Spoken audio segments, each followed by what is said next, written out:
అంచాన్పల్లి నుంచి కృష్ణమూర్తి కాంగ్రెస్ పార్టీలో వారి అనుచరులు అందరూ కూడా కాంగ్రెస్ పార్టీలో జాయిన్ అవ్వడం చాలా సంతోషంగా ఉంది. వారిని మేము ఆహ్వానిస్తున్నాము. ఇప్పుడే హరికృష్ణ గారు చెప్పినట్టు సిద్దిపేటని కూడా కాంగ్రెస్ కంచుకోట చేసుకునే అవసరం ఉంది.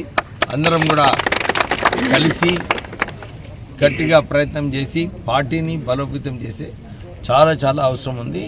ఈ దశలో ఇప్పుడే ఏదైతే కృష్ణమూర్తి మాట్లాడినాడో, నేను ఈ ప్రాంతంలో అన్ని టీఆర్ఎస్ పార్టీని ఖాళీ చేసి కాంగ్రెస్ పార్టీని బలోపేతం చేస్తాము రేవంత్ రెడ్డి గారి నాయకత్వంలో అని చెప్పి ఏదైతే చెప్పారో దాన్ని అందరు కాంగ్రెస్ కార్యకర్తలు అందరూ కూడా కష్టపడి పనిచేసే అవసరం ఉంది.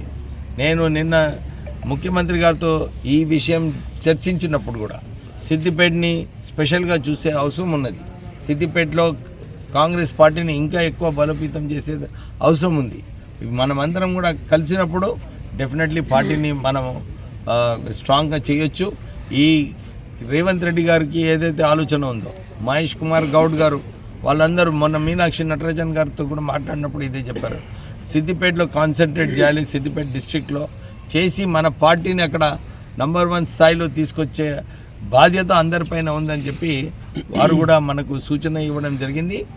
మనమందరం కూడా ఇదే ప్రకారంగా ఏదైతే హరికృష్ణ గారు నేను వారికి చెప్పినాను కూడా, మీరు గ్రామం వెళ్ళి పాదయాత్ర చేసి ప్రజలతో కలిసి ప్రజల సమస్యలు ఏమున్నాయి కనుక్కోవాలి.